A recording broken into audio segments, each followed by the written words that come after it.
capítulo 18, y aunque hoy voy a enseñar solamente sobre el versículo 5, lo vamos a leer desde el 1, ¿sí?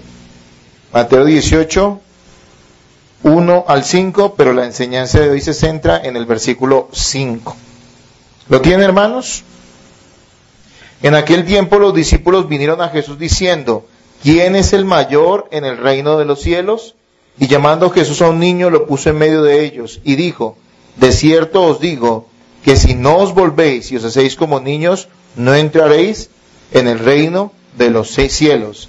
Así que cualquiera que se humille como este niño, es el mayor en el reino de los cielos. Y cualquiera que reciba en mi nombre a un niño como este, a mí me recibe. Vamos a repetir todos el versículo 5, léanlo por favor ahora.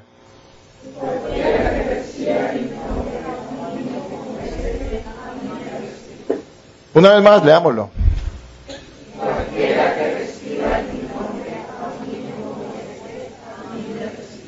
Bien, le pedimos al Señor que nos dé gracia hoy para escuchar y a mí gracia para enseñar. Amén. Hermanos, en la enseñanza anterior vimos que Jesús habla acerca de los que son herederos del reino, aquellos que son parte del reino de Cristo, el reino de los cielos. Y dice, nos enseña que los que son como niños, sencillos y humildes en esencia, son aquellos que son parte de ese reino de Cristo. Lo que está describiendo allí al decir que son como niños, los que verdaderamente son parte de este reino, lo que está describiendo es el carácter de los que son salvados por el Señor. Así que hay que ser humildes y sencillos para entrar en el reino, para crecer en el reino y para poder convivir con los niños del reino. La figura, la ilustración que Jesús usa es la de un niño, ¿no? Los discípulos vienen discutiendo acerca de quién de ellos va a ser el mayor. Ellos ya entendían y creían que Jesús era el Mesías, ese rey prometido desde el Antiguo Testamento, que vendría para salvar a los hombres. Y sabían, por la enseñanza del Antiguo Testamento, que ese Mesías, quien ellos reconocían en ese momento que era Cristo, también establecería su reino, ¿sí? Y ellos lo que no entendieron es que ese reino tenía un carácter en esencia espiritual, no era un reino como los reinos del mundo, ¿sí? Donde hay jerarquías, donde hay gente en una posición alta, a la cual los demás les sirven y les dan venias y le dan honra. Entonces ellos estaban pensando de esa manera y Jesús les dice: no. Y trajo un niño y lo puso en medio de ellos y les digo: quien quiera ser parte de este reino, antes de decirle quién es el mayor, les dice: quien quiera ser parte de este reino, tiene que hacerse como un niño de estos. Tiene que ser humilde, tiene que ser sencillo. Es el carácter de los salvados. Y después les dice: si alguno quiere ser mayor, tiene que humillarse como un niño de estos, ¿sí? Lo que significa ser mayor en el reino de los cielos, porque allí el único grande y maravilloso y mayor es Cristo. Pero él está diciendo: no tengan esos parámetros del mundo de que hay una jerarquía, que otros van a servirles, sino que ustedes son los que van a servir. Y quien sirva y quien se humille es el que será considerado por mi Padre como mayor en ese precioso reino. Eso es lo que Jesús está diciendo. Está escribiendo el carácter de los creyentes, de las personas renacidas, de las personas regeneradas, ¿sí? Por Dios. Y dice, también nos enseña, porque muestra a los niños, y a lo largo del capítulo 18 nos va a mostrar, y podemos decirlo de esa manera, cómo es esa guardería espiritual, cómo se deben tratar esos niños del reino, que son los creyentes, entre sí. Así que si usted quiere convivir con los niños del reino, que son la iglesia del Señor, en una comunidad, que es una congregación, usted tiene que hacerse como niño, ¿sí? Ser sencillo y humilde. No caben la arrogancia, ni el orgullo, ni el egoísmo, porque de esa manera, si usted tiene eso en su corazón, usted no va a poder convivir con los demás creyentes. No va a poder aplicar todo lo que en Mateo 18 nos enseña. Usted realmente no es salvo si en su corazón no existe esa verdad que nos expresa también en Mateo 5. No es real esa verdad que nos expresa en Mateo 5 acerca de que de los pobres es el reino de los cielos, de los que no tienen nada, de los que reconocen como niños que no tienen nada que ofrecerle a Dios. Así que, ¿qué se necesita? Primero que todo, identifiquemos ¿a quién va dirigida esta enseñanza? A los discípulos, a los que son como niños, a los que son sencillos y humildes. Eso no se logra por nuestra propia cuenta. Eso no es parte de nuestra naturaleza. Nosotros nacemos y somos orgullosos, egoístas por naturaleza. Pensamos en nosotros mismos y toda nuestra vida gira alrededor de nosotros mismos. Solo cuando Cristo viene y salva a una persona, esa persona puede empezar a desarrollar esa humildad, esa sencillez que solo el Espíritu Santo le da a aquellos que tienen un nuevo corazón. Entonces esto no es una enseñanza universal, no es una enseñanza para todo el mundo, es una enseñanza dirigida esencialmente a la iglesia. Porque vemos que muchos pasajes bíblicos y entre muchos se usan para hablárselos a personas inconversas. Esto no cabe para un inconverso, aquí no cabe un inconverso. Eso es para personas que verdaderamente son de Cristo y Cristo es salvado. ¿Cómo es ser humilde y sencillo? Les había leído un pasaje en Filipenses 2, 3, 4 para resumirlo de una manera sencilla. Estamos hablando mucho de sencillez, ¿no? Nada hagáis por contienda o por vanagloria, antes bien con humildad, estimando cada uno a los demás como superiores a él mismo, no mirando cada uno por lo suyo propio, sino cada cual también por lo de otros. ¿Cómo es el carácter humilde y sencillo? Es considerar a los demás como superiores a nosotros mismos, ¿no? Hoy se habla tanto de la famosa autoestima, ¿no? Y creen que todos los problemas de las personas es por baja autoestima. No, créanme que todo el mundo tiene demasiada autoestima y los problemas de las personas es porque se aman demasiado ellos mismos. Aquí está diciendo, ¿quieres ser humilde, sencillo? Y hagamos una semblanza con el pasaje de Mateo 18. ¿Quiénes son esos sencillos? Los que consideran a los demás como superiores al mismo. Y eso no significa que usted sea una persona llena de conmiseración hacia sí mismo, no. Significa que usted no cree ser mejor que los demás o superior a los demás. Y eso debe vivirse ¿dónde? En la iglesia del Señor.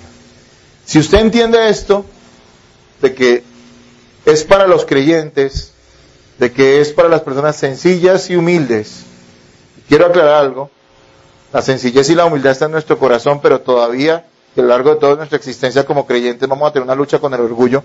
El orgullo ya no nos gobierna, pero el orgullo está presente todavía en nuestra vida y tenemos que luchar con él a lo largo de toda nuestra existencia como creyentes.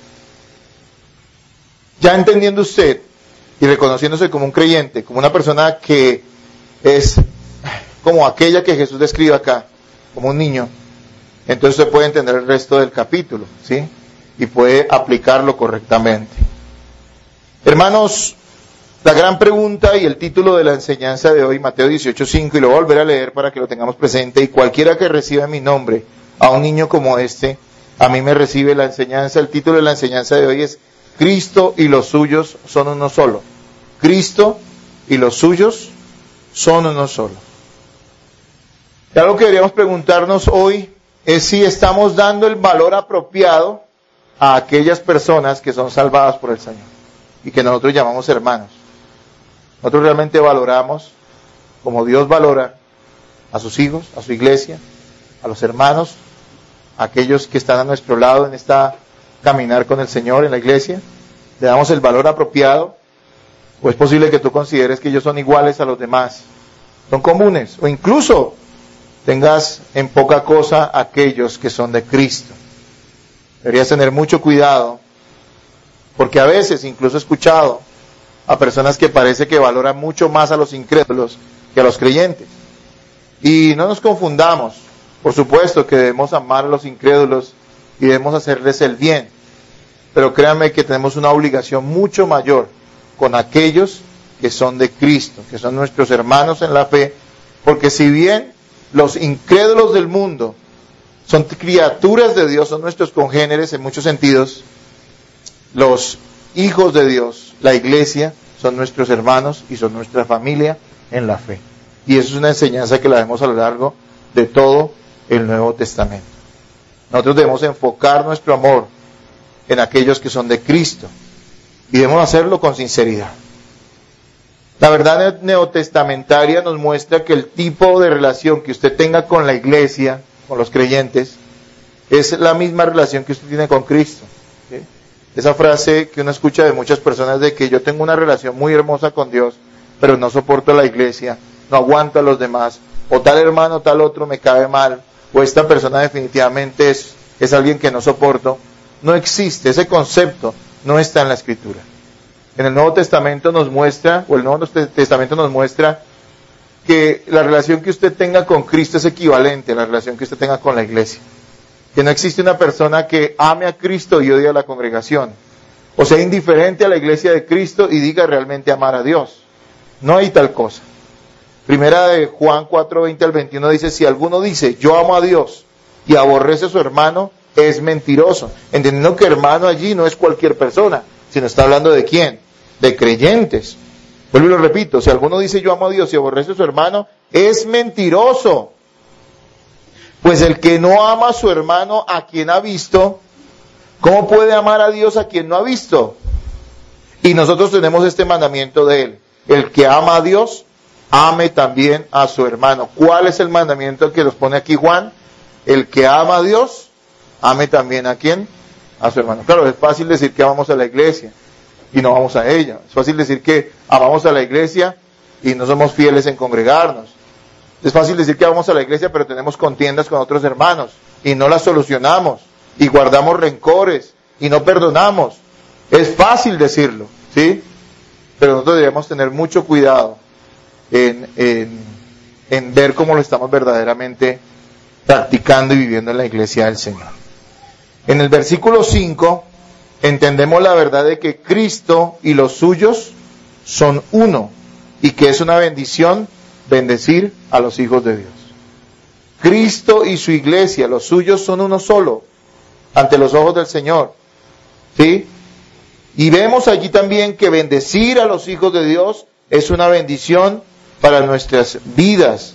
Para un cristiano es necesario servir y ayudar a los hijos de Dios.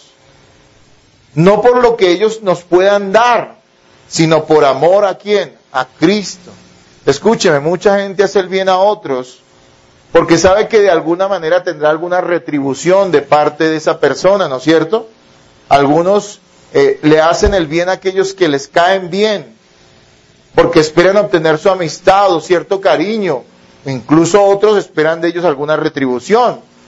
Pero el cristiano hace el bien a sus hermanos, no por lo que el hermano le pueda dar o le pueda retribuir, sino porque sabe y entiende que lo que está expresado aquí en el versículo 5 es una realidad. Cristo y los suyos son uno solo y por lo tanto, cuando yo bendigo a mi hermano, lo ayudo, lo sirvo, lo bendigo, estoy bendiciendo a Cristo mismo. Y yo sé que en este momento, a esta altura, algunos de ustedes pueden estar pensando que esto es un lenguaje figurado, que es una frase linda, romántica, de cajón. No, hermanos, es una absoluta realidad.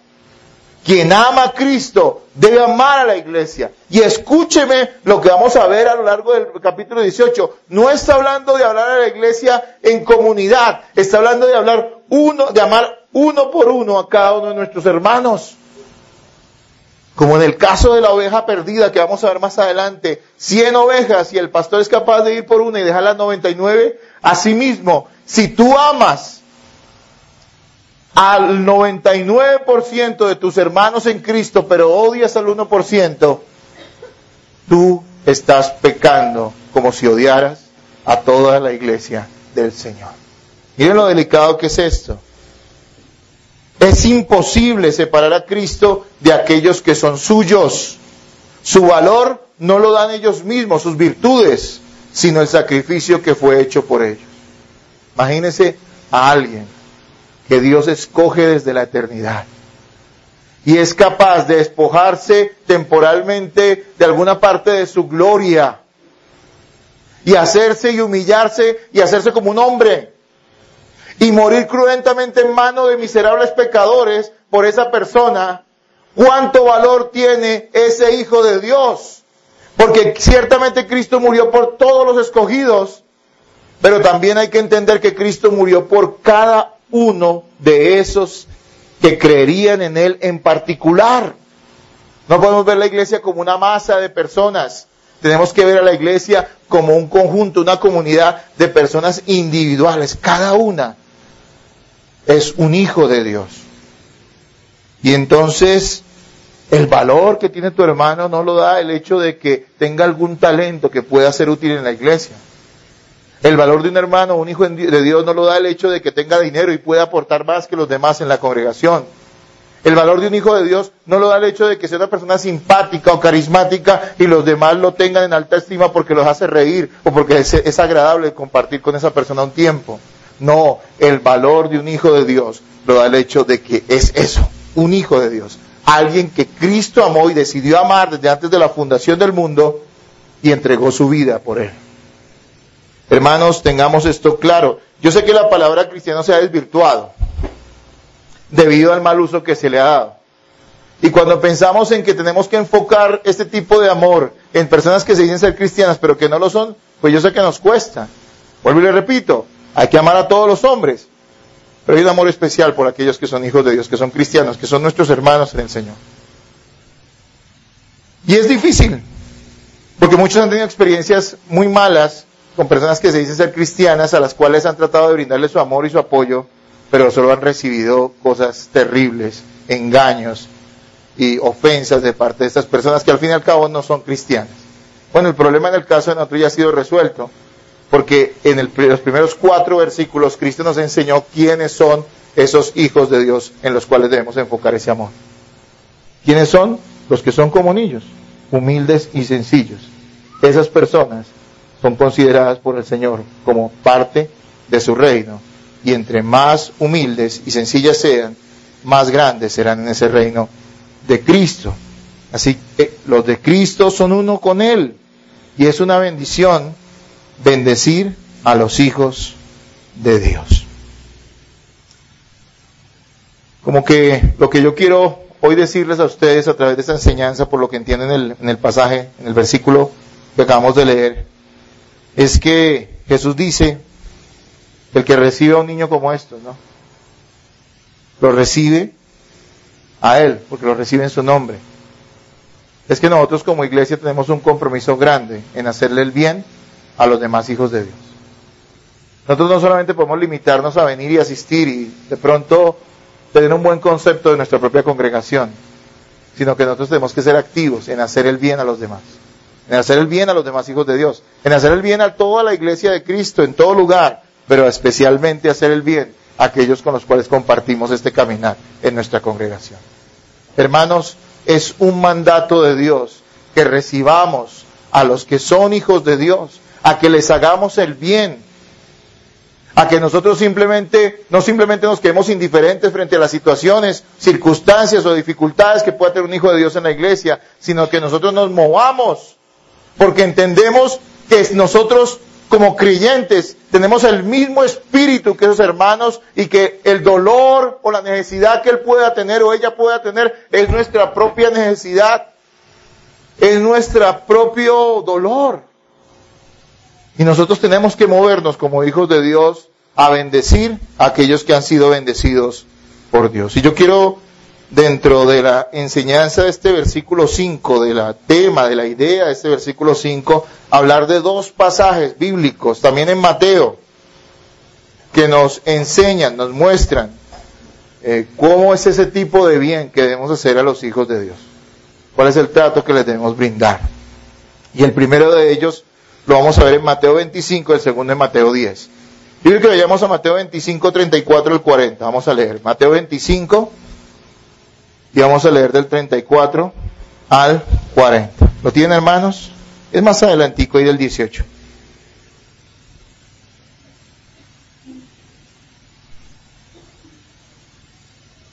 ¿Lo tienen?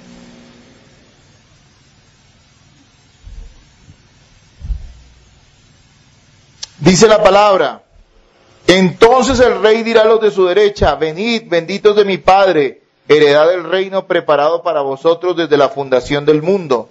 Porque tuve hambre y me disteis de comer, tuve sed y me disteis de beber, fui forastero y me recogisteis, estuve desnudo y me cubristeis, enfermo y me visitasteis, en la cárcel y vinisteis a mí. Entonces los justos le responderán diciendo: Señor, ¿cuándo te vimos hambriento y te sustentamos, o sediento y te dimos de beber? ¿Y cuándo te vimos forastero y te recogimos, o desnudo y te cubrimos? ¿O cuándo te vimos enfermo o en la cárcel y vinimos a ti? Y respondiendo el rey les dirá: De cierto os digo que en cuanto lo hicisteis a uno de estos mis hermanos más pequeños, a mí lo hicisteis. Jesús está describiendo a quienes en el juicio final serán identificados como verdaderos creyentes. ¿Quiénes son esos verdaderos creyentes a los cuales el Señor les dice, venid benditos de mi Padre? Bueno, haciendo un paralelo con otro pasaje que habla de esto en el Nuevo Testamento, en los Evangelios, no son los que le decían Señor, Señor. No son los que hacían milagros en su nombre necesariamente, sino son aquellos que le hacían el bien a la iglesia de Cristo, a sus hermanos en el Señor. Escuche, por favor. Y le pido al Señor que nos dé gracia para comprenderlo, creerlo y abrazarlo. Un verdadero creyente es una persona que le hace el bien a la iglesia de Cristo. Vuelvo y se lo repito. Jesús nos está diciendo, ¿quiénes son aquellos que Él llama herederos de ese reino? ¿Quiénes son aquellos que tienen parte con Cristo? ¿Quiénes son aquellos que Jesús conoce y reconoce como personas salvadas, que son parte de la iglesia? Aquellos que hacen el bien a aquellos que son iglesia de Cristo. Aquellos que son sus hermanos en la fe. No llamará Jesús herederos, ni escogidos, ni hijos suyos, ni hijos del Padre, aquellos que no están involucrados, ni le hacen el bien a su iglesia, no son la iglesia de Cristo. Y esto es muy importante, porque tenemos gran cantidad de personas que se dicen ser cristianas, y no se identifican con los demás cristianos. Hay personas que se dicen ser cristianas, y más allá de asistir a una iglesia y ocupar una silla cada domingo, no les interesa absolutamente nada de los demás. No les interesa bendecir a las personas que son parte de su familia espiritual, o que ellos dicen que son su familia espiritual. No les interesa. Jesús dice, son ellos los que han hecho obras prácticas, obras de amor, acciones. Jesús no está tomando un lenguaje figurado. Aquí no está diciendo cosas que parezcan que lo que esté hablando es de un amor sublime y simplemente toma ejemplos. No, aquí está diciendo obras prácticas, cosas concisas que muestran el amor y la bondad que hay en el corazón de esos creyentes. Hermanos, si usted es creyente, ¿dónde están sus obras de amor por la iglesia de Cristo? Eso es una realidad que nos enseña la palabra. Y mire que el tema de nuestra serie es acerca del trato, del valor que debemos dar a los demás hermanos. Y ese valor, ese amor, que no es un amor romántico, de suspiros, sino un amor práctico, que bendice, que ayuda, que se niega para bendecir a los demás, debe estar muy presente en la vida de un verdadero cristiano. Jesús nos cita cosas puntuales, prácticas. Primero que todo nos dice que hay que alimentar ¿a qué? A los hambrientos y sedientos en la iglesia. Y allí no está hablando de hambre espiritual y de sed espiritual, de que hay que alimentarlos con la palabra. No, allí no está hablando de eso. Allí está hablando de gente que en medio de nosotros tiene necesidades, padece escasez. ¿Quién debe moverse a ayudar a esos hermanos que están empobrecidos, que están aguantando hambre? ¿Quién? Diga, yo. Pero si usted es cristiano, si no diga eso. No es la iglesia como organización, está bien, la iglesia, digamos en este caso tenemos algunos mercados, eso está muy bien. Por cierto, a veces escasea un poco el mercado acá en la iglesia para dar a otros. Pero amados hermanos, ¿quiénes son los que debemos movernos a demostrar ese amor? Particularmente cada uno de nosotros, si conocemos una necesidad. No podemos ser indiferentes. Jesús no está hablando de labor social, como nos enseñan las religiones, ¿no? Ay, aquí Jesús dice que hay que alimentar a toda la humanidad. Pues hermanos, si podemos alimentar a toda la humanidad, hagámoslo. Pero realmente aquí se está refiriendo al hecho de que nosotros debemos atender las necesidades de los hermanos en la iglesia. Claro, no son aquellas personas que son, digámoslo así, recostadas.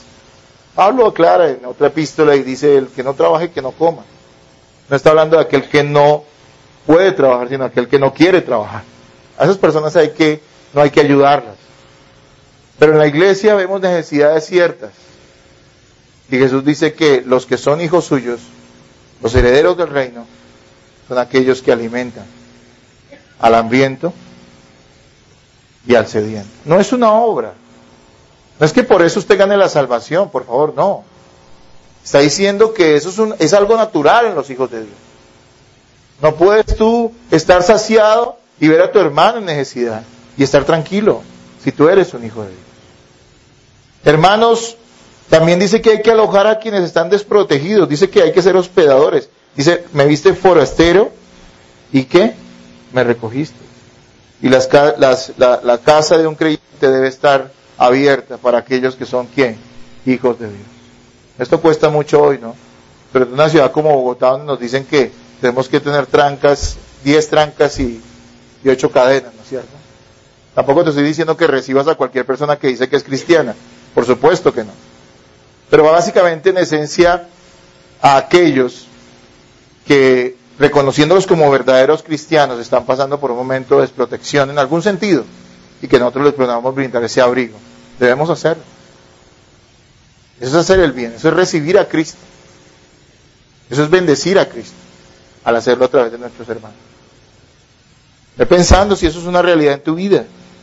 También dice que debemos dar vestido al desnudo. Y no necesariamente significa que aquí le vamos a comprar pinta a todos, ¿no?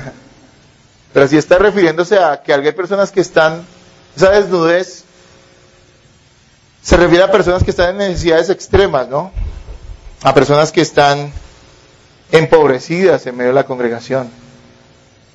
No por, vuelvo y lo repito, no por su negligencia, sino porque por alguna circunstancia no han podido salir de esa situación. ¿Qué debe hacer la iglesia del Señor? Ayudar a ese hermano que está sin techo, que está sin vestido, que está necesitado. Hermanos, dice también que dentro de esas obras de amor prácticas que hacen los cristianos está el visitar a los enfermos. Es estar preocupado por el bienestar de nuestros hermanos en Cristo. Y yo les pregunto a ustedes de todo corazón, ¿te preocupas cuando algún hermano está enfermo o simplemente eres indiferente a él? El amor de Cristo se manifiesta en eso. Yo no estoy diciendo que si alguien tiene una gripa, pues vamos a rodearlo de tarjetas. Pero sí que sí hay enfermedades que hermanos padecen, ¿no? Circunstancias difíciles de una u otra manera, que nosotros como creyentes debemos ayudar a alivianar. ¿En qué sentido? En mostrar preocupación, interés y servicio a esos hermanos que están pasando por esa situación de enfermedad. También dice que los herederos del reino ven a Cristo en la cárcel y lo visitan. Dice, y vinisteis a mí. Recuerda que Jesús está usando un lenguaje en el que describe el hecho de que aunque Él no está en la cárcel ni hambriento ni desnudo, cuando lo hacemos por uno de los creyentes verdaderos, lo estamos haciendo ¿a quién? A Él. Y eso se refiere también al hecho de que hay calamidades, ¿no?, en la vida de los creyentes.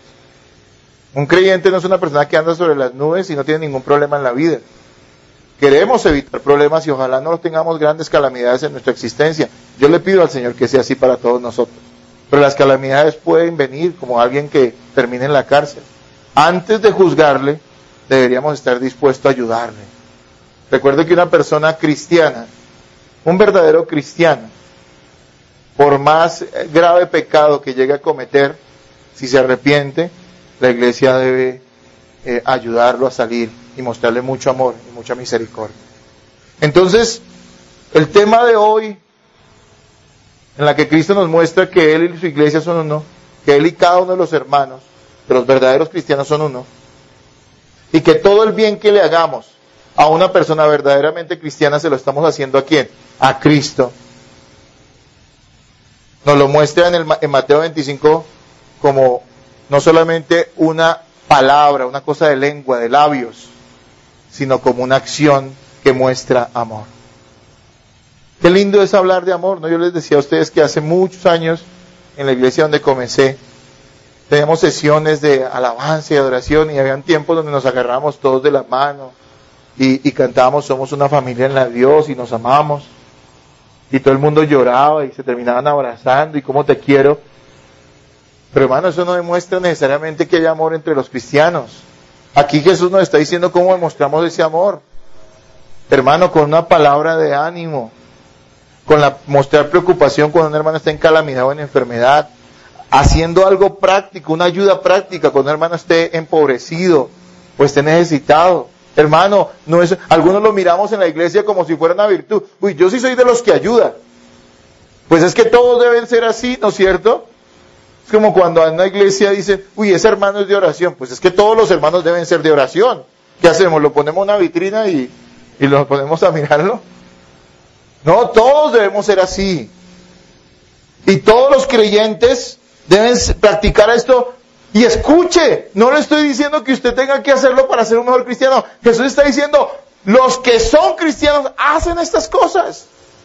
No hay nada que hacer, si no, no son creyentes.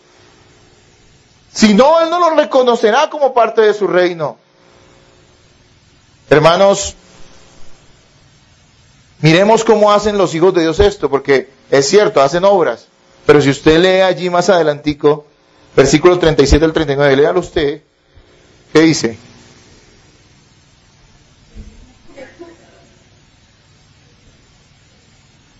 Mateo 25, 37 al 39. A ver, todos a la vez. Ahora.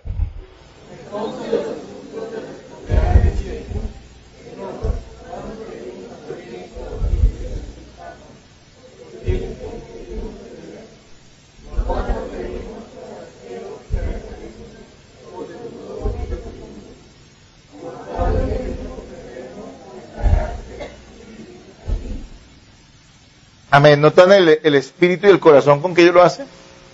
Los verdaderos cristianos tienen amor por sus hermanos en Cristo. Escuche esto. Podríamos decir estos puntos así rápidamente. Los verdaderos cristianos tienen amor por la iglesia, por los que son hermanos en Cristo. No mire la iglesia como una entidad, como una masa de personas. Mire a la iglesia como un grupo de personas que usted conoce y que son parte de su comunidad. En Cristo. No estoy hablando del mundo, estoy hablando de los creyentes. Note algo, ese amor se manifiesta como en picos, en abrazos, se manifiesta sobre todo, en obras de amor, cosas valiosas, ayudas significativas, identificación con aquellos que están pasando por calamidades y por enfermedades. De esa manera se manifiesta el verdadero amor a Cristo y el verdadero amor a la iglesia de Cristo. Y nos dice cómo lo hacen ellos, o sea, cuál es la actitud que tienen. Es una actitud de decir, sí, yo lo hago, mírenme a mí, porque yo soy bueno y mejor que ustedes. No, ellos lo hacen con naturalidad. Miren, la semejanza con este pasaje que habla acerca de los que en los postreros tiempos reclamarán a Cristo y le dirán, Señor, ¿cómo nos vas a maldecir si nosotros hicimos milagros en tu nombre? Y en tu nombre sanamos y en tu nombre echamos fuera demonios. ¿Ellos qué hacían? Reclamaban esas cosas como virtudes. Y le decían, no nos puedes despreciar porque nosotros hicimos todo esto en tu nombre. Y Jesús les dice, malditos, apartados de mí, nunca os conocí. Hacedores de maldad, les dice a ellos. Y está describiendo el mismo evento, el juicio de Cristo sobre todos los hombres, el juicio final. Pero note, Él llama a los creyentes y les dicen, vengan benditos. Hereden este reino porque ustedes han amado a mi iglesia y por lo tanto me han amado a mí y lo han hecho de una manera práctica. Ustedes han ayudado al necesitado en la iglesia. Ustedes no han sido indiferentes frente al dolor de sus hermanos en Cristo. Lo han hecho a mí porque lo hicieron a ellos, porque en ellos está mi espíritu. ¿Y qué hacen esos cristianos? No son como estos falsos creyentes que le decían Señor, Señor. Ellos dirán, uy Señor, pero la verdad no nos acordamos que nosotros hayamos hecho eso por ti. Ellos no están mirando eso como una cosa especial, sino lo miran con total naturalidad. Ellos no están sacando pecho porque ayuden a los demás, o llamen al enfermo, o visiten al que está en calamidad, o den una ayuda a alguien que lo necesita en la iglesia. No lo están mirando como una virtud. Ellos saben que con eso no han ganado nada. Ellos saben que son producto de la gracia de Dios de principio a fin. Y le dicen, Señor, ¿pero cuándo? Y Jesús les dice, cuando lo hiciste a esos pequeños, a estos discípulos, a estos creyentes, a los que eran tus hermanos en la iglesia, ¿lo hiciste a quién? A mí. Es parte de la nueva naturaleza que tenemos como cristianos. Porque recuerda que ser cristiano no es simplemente decirlo, es una obra milagrosa de Dios en el corazón. Quien es cristiano es transformado por Cristo.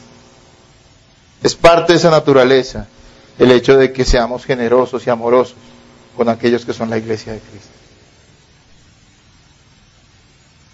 Jesús asegura contundentemente en el versículo 40, yo se lo leo, y respondiendo el rey, les dirá, de cierto os digo que cuando lo hiciste a uno de estos mis hermanos más pequeños, a mí lo hiciste. Recuerde que esa palabra de cierto os digo es una afirmación absoluta. Es así. Mira, no importa qué tan pequeño te parezca o insignificante un hermano en la iglesia. Si él es un verdadero cristiano y tú le haces el bien, tú estás bendiciendo a Cristo y honrando al Señor. Porque a veces pensamos que hay que bendecir a los pastores, y sí, bendigan a los pastores, hermanos, porque hay que tener en alta estima a aquellos que nos aman y nos sirven y nos predican. También a veces hay personas que por su carácter son muy notorias en la congregación, y a veces la gente quiere favorecerlos y bendecirlos. Hermanos, si ellos son creyentes, pues también bendígalos. Pero a veces nos olvidamos de aquellos hermanos que son muy notorios. Y esto podría incluir incluso a los niños de la iglesia, a los cuales nosotros también tenemos que bendecir, a los cuales nosotros tenemos que ayudar, tenemos que recibir, como lo dice la palabra de Dios. Él dice, no es figurado, de cierto, es real, lo están haciendo para mí cuando lo hacen para uno de estos más pequeños. Tú dices amar la iglesia de Cristo, te tengo que decir algo. Si no amas la iglesia de Cristo, tú no eres de Cristo. Así de sencillo. Y te puedes ir a cualquier otro lugar y puedes escuchar muchas enseñanzas raras y puedes tú vivir tu vida independiente y decir que crees mucho en Dios, que crees mucho en Cristo, pero si tú no amas la iglesia de Cristo, tú no tienes ninguna parte con Cristo. Cristo no será tu Salvador, escúchame. Cristo será tu juez y te va a condenar duramente. Te lo aseguro, está en la Biblia. Si no amas a tu hermano que ves, ¿cómo puedes amar a Dios a quien no ves? Dice Juan. Y nos dice, los cristianos no aman de palabra, sino aman de hecho. Y no significa que tengamos la obligación de sostener a las personas de la iglesia, porque cada quien debe velar por su propio sostenimiento y el de su familia. Eso también dice Pablo. Y que aquel que no da provee para los suyos es peor que un incrédulo, también lo decía Pablo.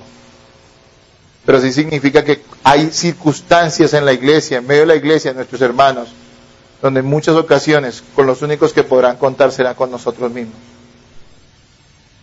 Y que aunque su propia familia en la sangre les pueda ayudar, nosotros le deberíamos dar el testimonio a ellos de que también somos una familia de esas personas al ayudarles y al servirles. Y que tú no tienes que estar esperando que la iglesia organice una campaña de ayuda o de solidaridad para hacerlo, sino que aquí lo que me está mostrando la palabra es que eso era parte de su carácter, era natural en ellos, era algo que les brotaba, ni siquiera se daban cuenta de que lo estaban haciendo. Como respirar, ¿no es cierto? El día que dejemos de respirar nos vamos a dar cuenta porque nos estamos ahogando, ¿no es cierto? Pero usted es consciente que está respirando, se dice, voy a respirar 1, 2, 3, no, usted simplemente lo hace ¿qué? Naturalmente. Usted no piensa en eso, simplemente sucede. Y lo mismo pasa en expresar el amor a los que son de la iglesia de Cristo. Es algo que nos brota como naturalmente. Brota naturalmente en ti. No estoy diciendo que no haya dificultad para eso, porque todavía hay un rezago de orgullo con el cual luchamos muy fuertemente en nuestra vida y de egoísmo. Y preferimos armar un plan en vez de ayudar a un hermano que está necesitado. No es el pastor el que tiene que obligarte a dar, ni los reclamos de la iglesia los que te obliguen a hacer algo por otro, no. Sino tiene que ser tu propio corazón que ama a Cristo y que ve la necesidad de otros hermanos, lo que te motive a hacerlo. Ese pasaje nos habla del hecho de que no importa qué tan insignificante nos parezca un hijo de Dios, hacerle el bien a él es bendecir a Cristo mismo. Vamos a Mateo 10, vamos a leer los versículos 40 al 42, por favor. Mateo capítulo 10, y vamos nuestro segundo pasaje de hoy, que dentro de la enseñanza de Mateo 18:5 nos muestra qué es recibir a aquel que es como Cristo, qué que es uno con Cristo. Mateo 10, 40 al 42, por favor. ¿Lo tienen, hermanos? Léanlo, por favor, ustedes.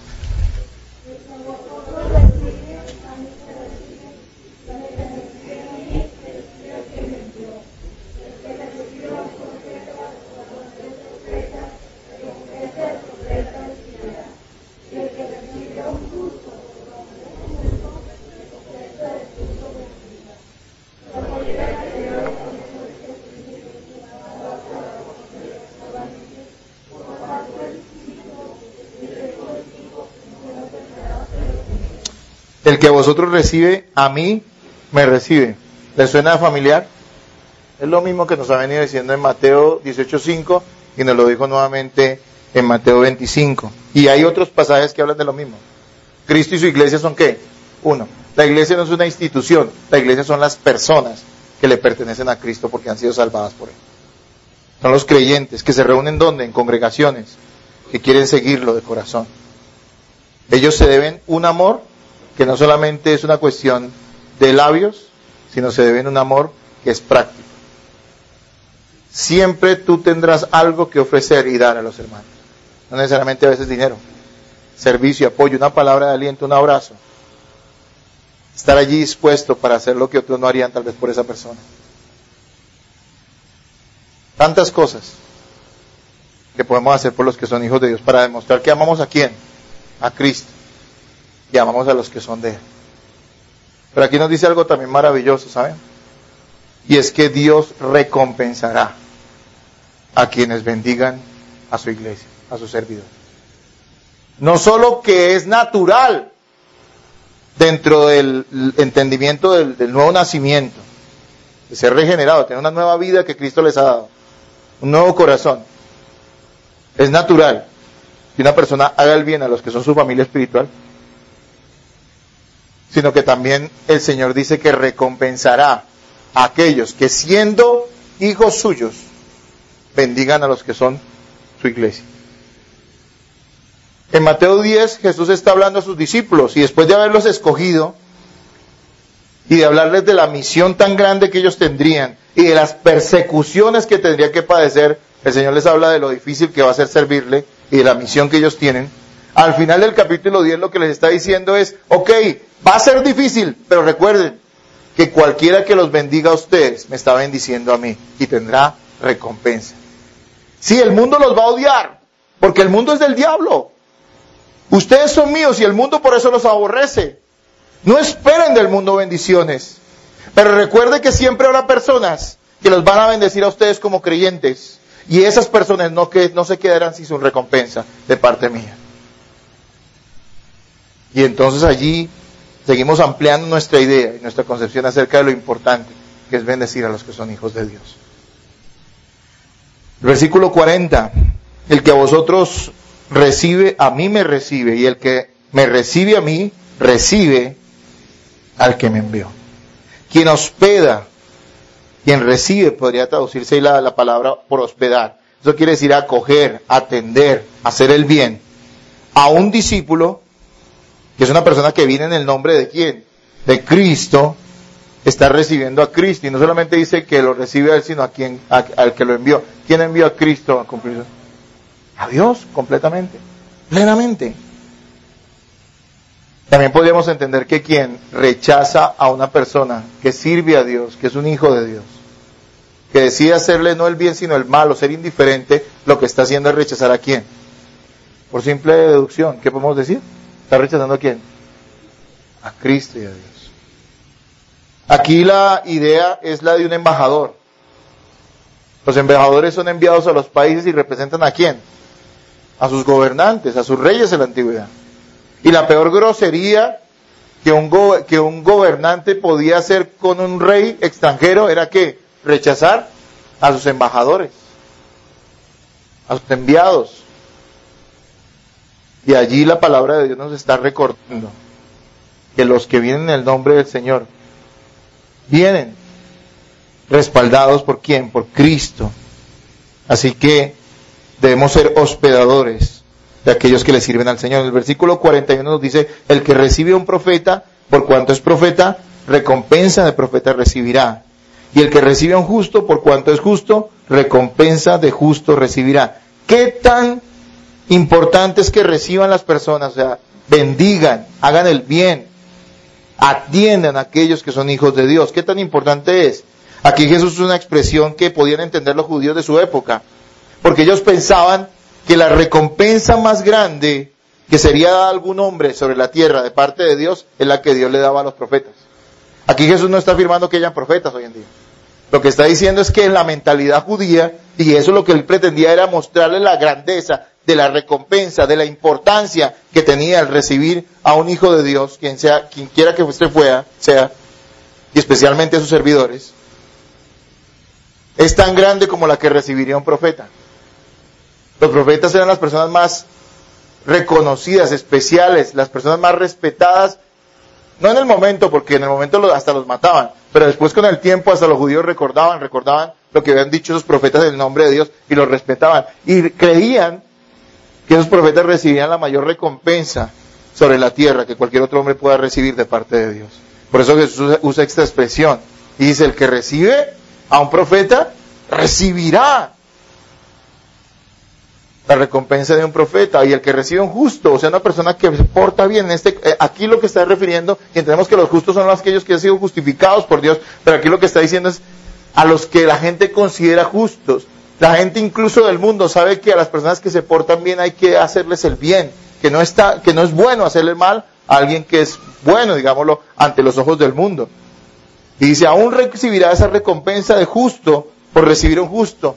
Pero Jesús aquí entra en el versículo 41, en el 42 y dice lo siguiente, y cualquiera, si ven que la palabra está allí relacionada, y cualquiera que dé a uno de estos pequeñitos un vaso de agua fría solamente, por cuanto es discípulo, de cierto os digo que no perderá su recompensa. Si los profetas ustedes creen que recibirán gran recompensa, si ustedes creen que los justos, la gente que se porta bien, recibirá recompensa, ¿cuánto más recibirán? Les aseguro que recibirán recompensa aquellos que le den siquiera un vaso de agua fría a uno de sus escogidos.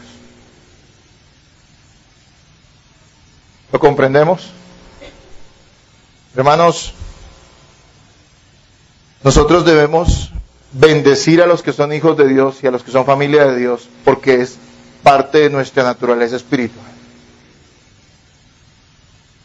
Y debemos también saber que aunque no estamos buscando recompensa al bendecir a un hijo de Dios, ciertamente el Señor dice que la recibiremos. Y Él dice pequeñitos, porque no está diciendo que estos sean grandes servidores del Señor, sino aún el más insignificante de los que han sido salvados por Él. Si tú lo bendices, Dios te recompensará. Aclara los motivos, ¿no? Dice, por cuanto es discípulo. La motivación por la cual ayudamos a otros hermanos en la iglesia no es la conmiseración, ¿sabían eso? Usted dice, ay, sí, tico, pobrecito el hermano, es que está en la olla y está tan... Ayudémosle porque tenemos... No es la manera. No tienes que ayudar nunca a un hermano por conmiseración. Nunca, escúchame esto. No debes ayudar a un hermano por ser ayuda social, ¿no? No debes ayudar a tu hermano por conveniencia. Uy, este hermano yo sé que le ayudo y después él me va a ayudar. No debes ayudar a un hermano, bendecir a un hermano por quedar bien con él o por quedar bien con la iglesia.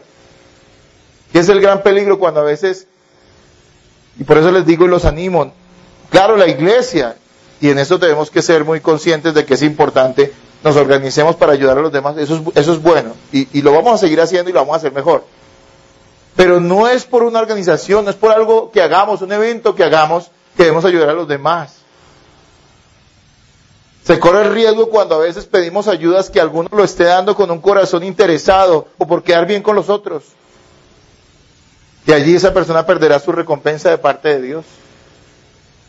No ayudamos a los hermanos en la fe por obligación, sino porque es un hermano en Cristo, es parte de nuestra familia. Si tu mamá, la que te trajo a este mundo, fue el instrumento de Dios para traerte a este mundo, estuviera anciana y aguantando hambre, ¿tú la ayudarías o no? Muy poco. Parece que ahorita ya se puede denunciar a los que no atienden a los ancianos, dice. ¿Pero usted lo haría por eso? ¿Porque la ley lo dice? No. Usted se sentiría la persona más miserable si usted viera a su mamá morirse de hambre y usted tuviera los medios y no la ayudara. ¿No es cierto? Seguro que un buen hijo estaría dispuesto a negarse a muchas cosas por ayudar a su mamá. Así su mamá sea cansona. Es su mamá.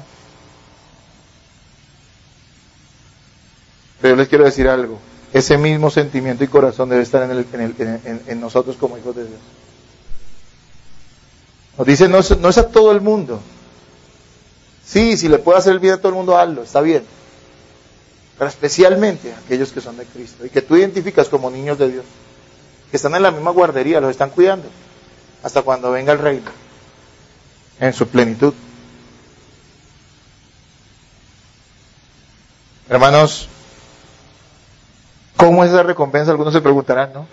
Yo les quiero decir que no podemos decirla claramente porque la Biblia no la explica.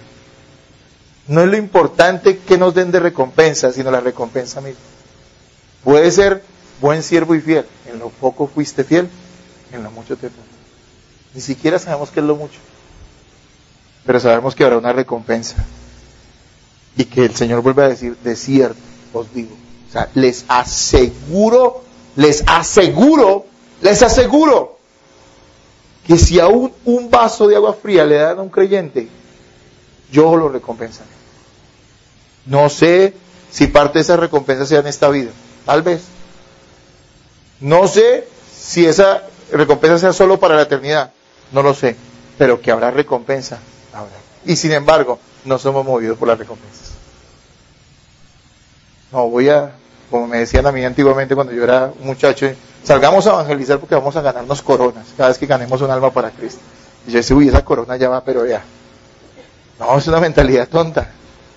Eso es malinterpretar un versículo.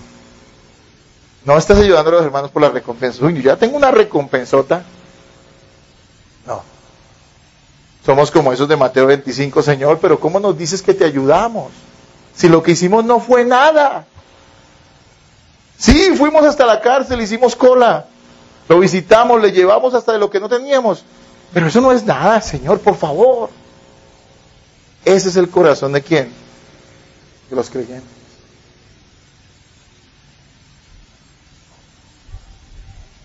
Es seguro la recompensa, pero también es seguro que debe ser natural en tu vida servir y bendecir a los que son iglesias. Hay tanta gente en las iglesias que se identifica más con los incrédulos, ¿no? Haz que la gente del mundo es chévere. Yo cuando lo escuché eso a jóvenes en la iglesia. La gente del mundo sí es chévere. Pues porque tú eres del mundo. Uno se identifica con su espíritu. Tú tienes el espíritu del mundo, te identificas con los del mundo. Ah, pero los cristianos son amargados. No, no son amargados, son chéveres. Pero no es el tipo de chéveridad, discúlpeme la expresión griega, ¿sí? No es el tipo de chéveridad que tú tienes en el mundo, sino es algo mejor todavía, espiritual. Si tú te identificas tanto con la gente del mundo, es porque eres del mundo. Porque el mundo ama lo suyo, no ama lo que es de Dios. Si a ti te parece, porque hay gente que vive en conflicto con los creyentes, esos creyentes no hacen, sí dicen, no dicen. Si tanto te estresan los creyentes, ¿dónde está Cristo en tu vida? Porque el Señor nos soportó y nos sigue soportando y soportó a sus discípulos. ¿Dónde está ese espíritu en tu vida? Si es que no está diciendo que debemos ser amados y amarnos los unos a los otros porque seamos virtuosos, sino por una sola razón: somos hijos de Dios y Cristo pagó por nosotros. Esa es la razón. El hermano tal vez no sabe hacer nada, no habla nada, no dice nada, no piensa, bueno, sí piensa, pero no se siente, el hermano el hermano no tiene muchas habilidades, el hermano no tiene mucha educación, ese hermano ¿en qué lo podemos usar? No importa, es un hijo de Dios. Es un hermano en Cristo y debemos amarlo, respetarlo, honrarlo y ayudarlo en la medida en que se presente la ocasión para hacerlo. Esa es la enseñanza de lo que Jesús quería decir en Mateo 18:5. Sí, el que recibe un niño de estos me recibe a mí. Y yo soy Dios. Y ustedes me deben a mi honra y me deben amor. Porque yo soy Dios. Así que también se la deben a aquellos que son mis hijos y en los cuales mi espíritu está en ellos.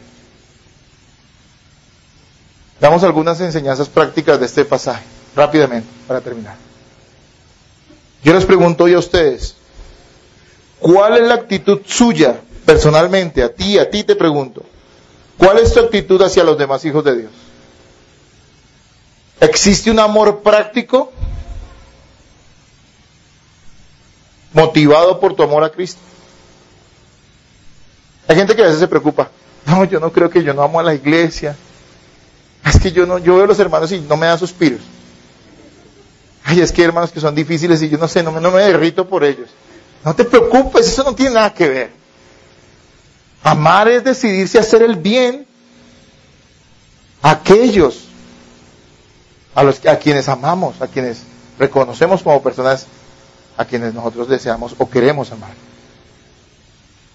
Es bendecirlos, es procurarles el bienestar.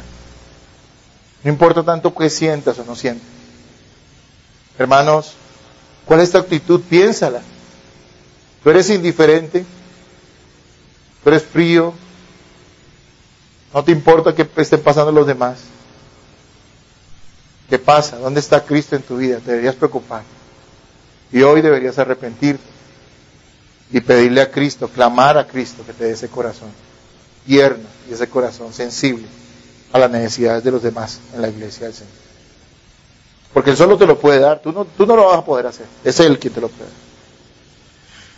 Hablando de una manera práctica, yo les pregunto a cada uno de ustedes, últimamente, ¿qué has perdido tú para que tus hermanos ganen? ¿A qué te has negado por amor a los que son iglesia de Cristo? ¿Qué has hecho tú?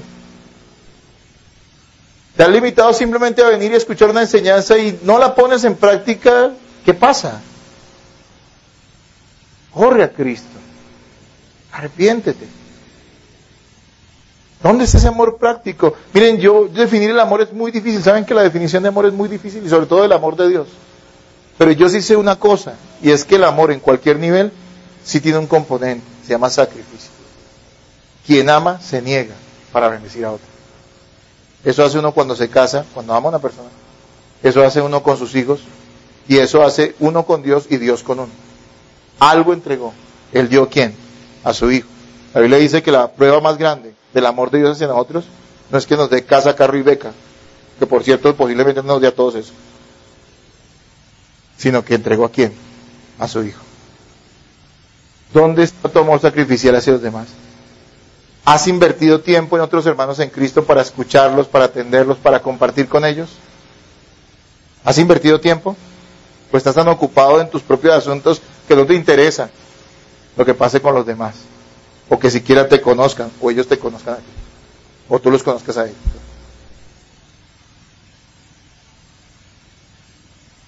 ¿Has salido de tu comodidad para bendecir a otro hermano?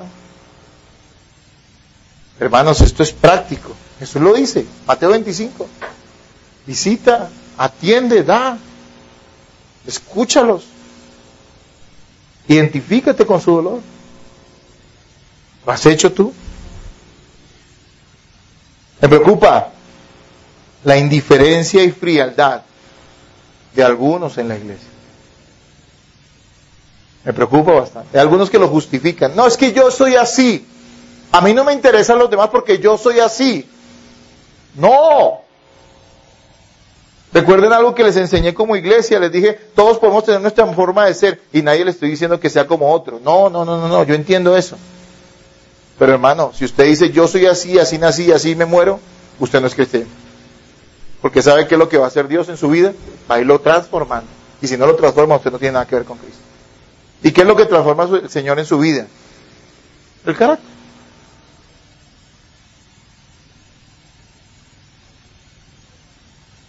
Me preocupa. No seré yo quien señale eso en su vida, es usted mismo quien debe mirarlo y evaluarlo. Pero hoy déjese hablar de parte de Dios, porque esta es su palabra y es el Espíritu Santo hablando a su vida. Yo sé que algunos hermanos inmaduros en esta hora escucharán esta enseñanza y ¿qué harán? Reclamarán porque no hay más bondad para ellos. Sí, hay hermanos que en esta hora están escuchando y dirán, oiga, sí, todo lo que dice el pastor, yo estuve desnudo. y no me vistieron, y estuve hambriento y no me alimentaron. Son personas inmaduras.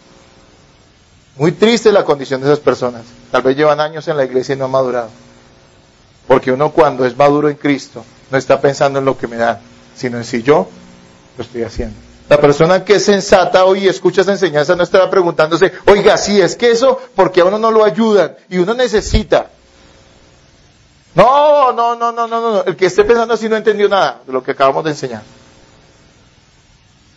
Si no sabe qué estará pensando la persona sensata, el cristiano sensato estará pensando, oiga, ¿yo por qué no he ayudado más a los demás? ¿Por qué no me he invertido más en los demás hermanos de la iglesia?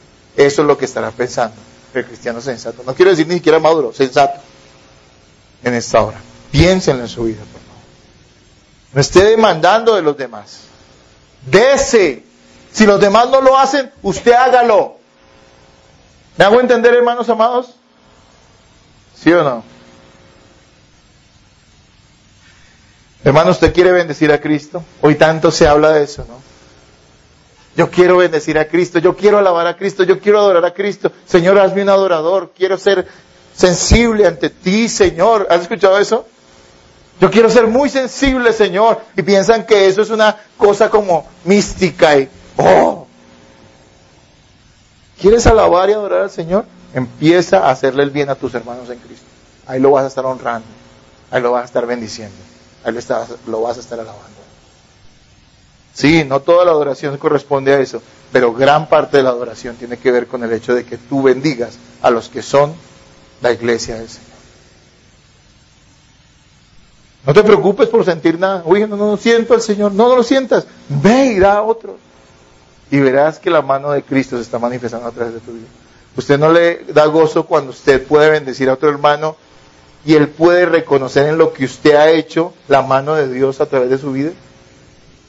¿No es maravilloso ser instrumento en las manos del Señor? ¿Cuánta gente clama, Señor, úsame, llévame a las naciones, Señor? Mano, no hay que ir a las naciones. Hay que ir a las naciones. Aquí hay mucha necesidad, ¿no es cierto? Usted no tiene que ir por allá a otro país a servirle al Señor, a menos que Él lo llame, ¿no? Porque aquí hay mucha necesidad. Yo siempre me confronté con eso, ¿no? En una época en que todas las iglesias eran internacionales, ¿no? Y a las naciones. Iglesia Semillas de Vida a las naciones. Iglesia Discípulos de Cristo Internacional. Y yo decía, oiga, y se olvidaron de los chipchas, hermano. Aquí ya vemos muchos. Y necesitamos de Cristo. Y necesitamos de la bendición de Dios, ¿no es cierto? Acá hay demasiado que hacer. Hay mucha gente perdida.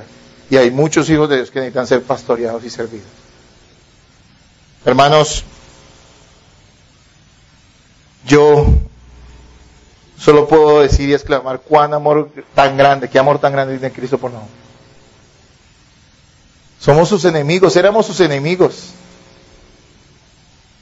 Y Él nos hizo no solamente salvar, no solamente nos salvó, nos dio un tiquete al cielo, como algunos piensan, sino que nos hizo uno con Él.